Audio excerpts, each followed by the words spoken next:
Probablemente si de humor irreverente se trate, siempre hablemos de Los Simpson, por eso les dejo acá arriba para que se den una vuelta por las entrevistas que hay, pero también hay que pensar en otras producciones que, aunque en principio eran para los más chicos o para toda la familia, tenían mucho humor adulto. Hablo de Pinky, Cerebro y de Animaniacs. Hablé con Tom Ruegger, el responsable de crearlos, que me contó desde su origen hasta algunos detalles sobre cuán involucrado estaba Steven Spielberg en estas dos producciones que hace poco volvieron, pero que estuvieron forjadas en la década del 90. We now return to Mira a quien encontré with our latest interview. We started with Tiny Toons, and he was very much concerned that we do a really great and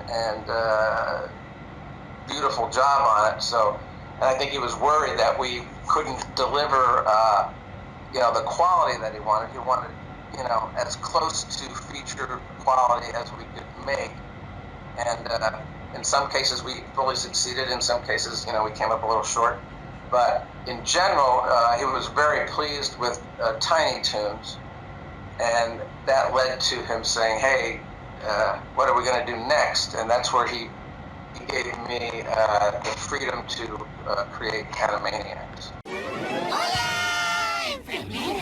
Desafortunadamente, los chicos Warner estaban fuera de control. I would say, without a doubt, Animaniacs was the show that I was most intensely involved creatively. I basically created the show, the format, the characters, and I was involved in almost every story, virtually every story. Not that I wrote all the stories, I didn't. I mean, Paul Rudd, Sherry Stoner, Nick Hollander, Deanna Oliver, Peter Hastings, they wrote a lot of stories. But I was, involved in in many cases, I was involved in the inception of the stories, and I story edited every script that went through.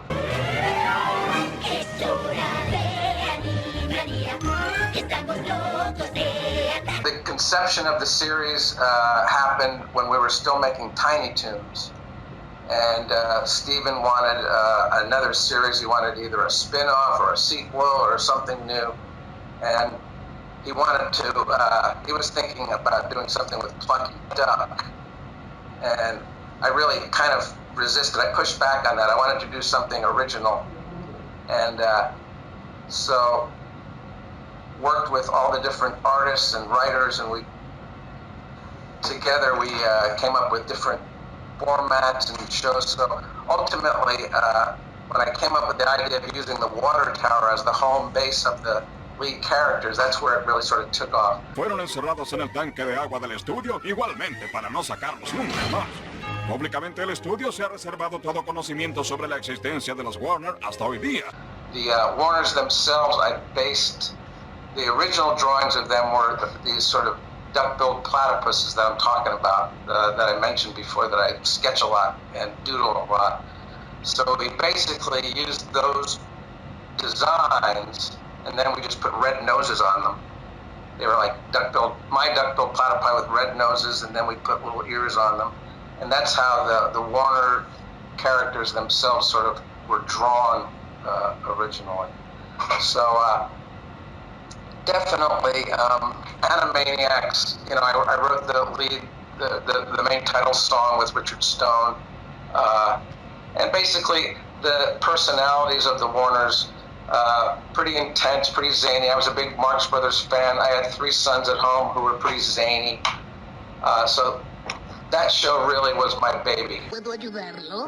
¡Feliz aniversario, adorable niño perro! ¡Payaso!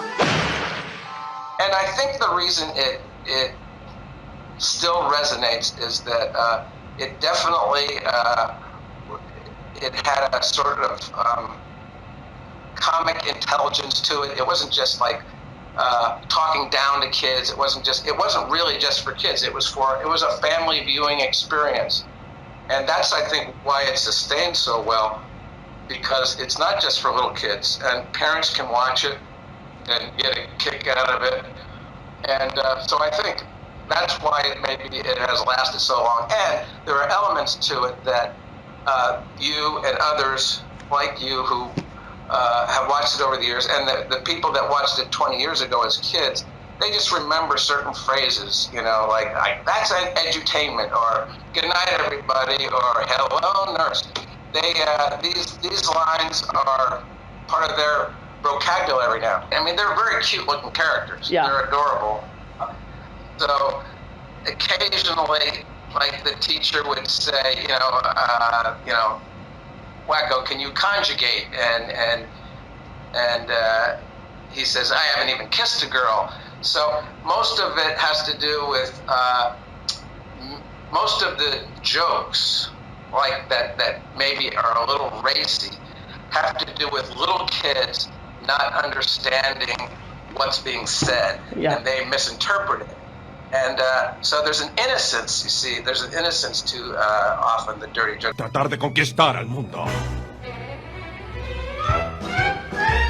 Son Pinky y Cerebro, son Pinky y Cerebro. As you know, yes, it started as a short, and yes, it was based on two of my colleagues at the studio.